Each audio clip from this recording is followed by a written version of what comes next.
We love dividend stocks on the channel, but there are a number of pitfalls to be aware of when investing in high-yield equities. There are a number of poor stocks wrapped up in dividend stock wrappers. Stocks like San Juan Royalty Trust, which appears to be a good value with a 9% dividend yield, have lost money over the last 5 years as their share price has plummeted. In this video, I'll walk you through 7 criteria for finding the greatest dividend stocks to buy and how to develop that dividend stock list step by step.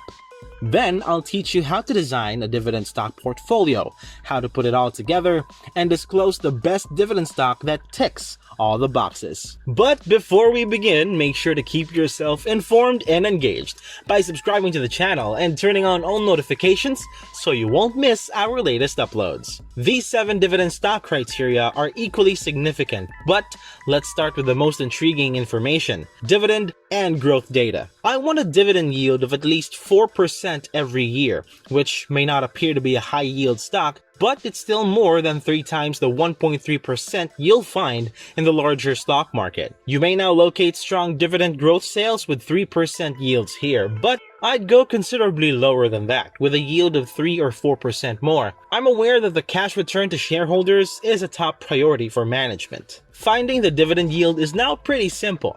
You can find it on a stock summary page or calculate it yourself by dividing the annual dividend payout by the stock price. Over the next 3 to 5 years, I'd want to see dividend growth of at least 5% each year. You may check out how much a company's dividend is growing by using Yahoo Finance or any other investment app. Change the time period to 5 years in the Historical Data tab, then Show Tips. This will show you each dividend payment and the company's growth over time. And, like any of these indicators, I'd like to keep an eye out for a specific level. For example, you may aim for at least 5% yearly dividend growth, but you can experiment with these numbers. It's all about whittling down your list of dividend stocks to the top 5 or 10 to buy. You can also use this to check the dividend history for missed payments or consecutive increases, which is our third condition. Check to discover how often the company has increased or decreased its dividend payout in the past. Now that 2022 has arrived, dividends have become a hot topic and many corporations have chosen to play it safe. You could want to relax this one a little bit to widen your choice of stocks, because they aren't raising their dividends or have even missed a payment. The stock's payout ratio is the last criteria I check for when determining dividend health. That's the amount of earnings needed to cover the dividend, and it's a good indicator of dividend sustainability and growth potential. You take the money paid out as a dividend by the corporation. Apple, for example, pays 88 cents per share in rewards each year, which is then divided by earnings per share.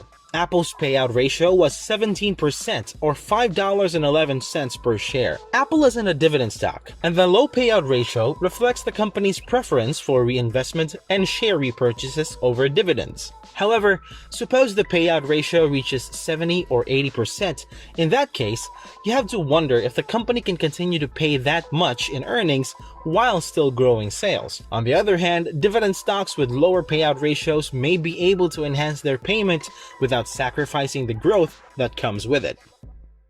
You now have 4 dividend criteria.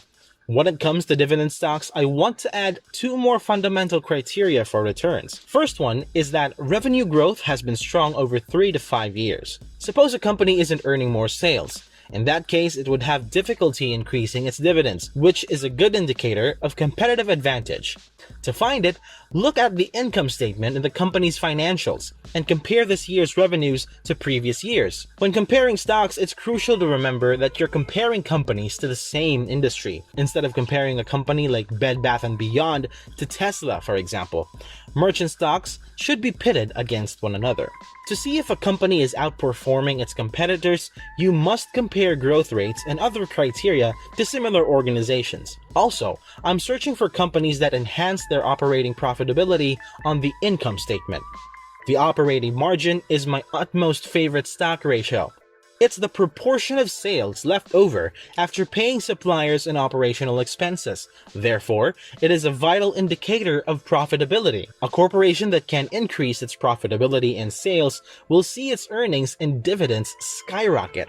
Return to the income statement and look for the line labeled operational income. The whole revenue is then divided by this. So, on $347 billion in sales, Apple made about $100 billion in operating income last year for a 28.8% margin. That's just a tiny bit more than the 27% margin reported in 2017, so it's a little bit more profitable. An increase in the profit margin is unlikely to be as significant in this case, especially if the company's sales or dividends are increasing at a higher rate. But they'll all work together to help you locate the finest dividend stock to invest in. Finally, before I identify the best dividend stock based on these criteria, I'd like to look at the stock's total return, which includes both the share price and the dividends. To find it again, return to the historical data page and set the time period to 5 years while keeping the historical price displayed. We'll also convert to monthly pricing to make the table more manageable right now. This adjusted close column is what you want to look at here.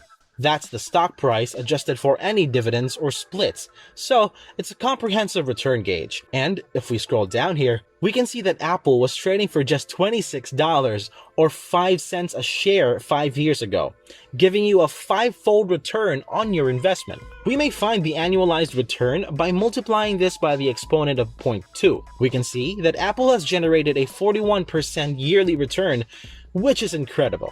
Keep in mind that we're focusing on dividends and dividend yields. The total return should not be overlooked, specifically to verify that a decreased share price doesn't erode the company's worth. A total yearly return of at least 10% or almost twice the dividend yield would be ideal. Before I reveal my number 1 dividend stock pick, let me go over some criteria for a solid dividend stock portfolio. They say you shouldn't put all your eggs in one basket, which I completely agree. You wouldn't want to put all your money in one dividend stock, so you'll want to concentrate on 2 concepts. They will put together the high-yielding dividend portfolio, a mix of stocks for diversification and safety, as well as dividend approach for consistent income flow. Look for dividend stocks from other sectors and industries, as well as diverse structures to diversify your portfolio.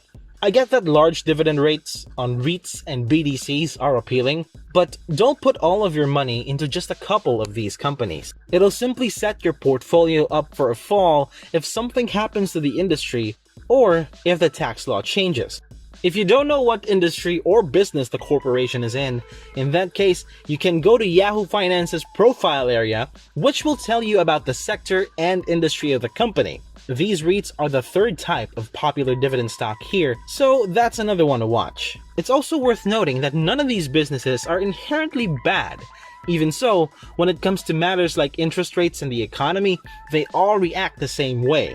As a result, owning all of your stocks into these high-yield groupings may put you at risk for a market meltdown. You should also invest in a combination of total return and high-yield stocks. Yes, this is a dividend video, and we love all those 6% plus dividend yields, but over time, price return might be just as important. Merely keep an eye on the stock price graph to ensure that the company's management expands their company rather than just giving out dividends. For the latter technique, you need to have at least 5 or 10 dividend equities in your portfolio that pay out various times throughout the year. You can also go to Yahoo Finance and click on the historical data page to see when a firm pays its dividend. We'll set the time frame to 5 years, select Show Only Dividends, and apply. While each dividend is not given on the same day each year, it is typically paid within the same week.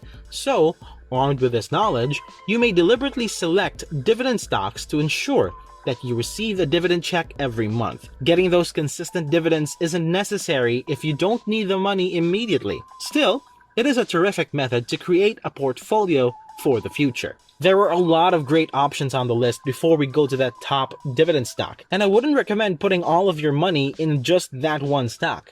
Investing in a few of these, such as AbbVie, ticker ABBV, Citizens Financial Group, ticker CFG, Arbor Realty ABR, and even Alliance Bernstein, ticker AB, to diversify your portfolio and ladder your dividend payments. These companies produce excellent yields and fundamentals that meet our dividend list criteria. On the other hand, the top dividend stock met all of these requirements, and that is Cogent Communications Holdings, ticker CCOI, with a 4.5 dividend yield, is one that you may not have heard of. Cogent's network transmits a fifth of all internet traffic, mostly business traffic and co-location, through 54 data centers. The corporation owns about 60,000 miles of fiber optic cable serving 210 major markets.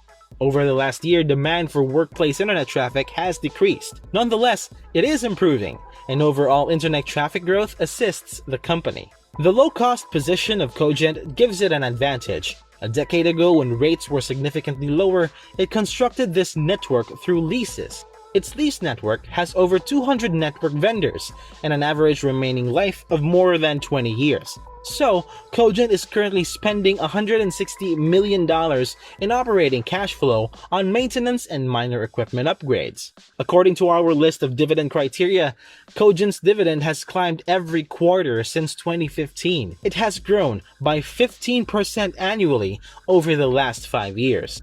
In the 5 years leading up to 2020, revenue grew at a 7% yearly rate. Over the period, the operating margin of 19% has increased by 8%. That's a significant rise in profit. So, even if revenue growth is a little slower here, profitability can still climb quicker. On the other hand, Cogent's stock has returned 19.6% annually over the last 5 years. That's it for today's video, guys. Thank you so much for watching. If you like this video, hit the notification bell and turn on all notifications so you can stay up to date with our latest uploads. See you guys in the next one, and remember, keep living life bullish.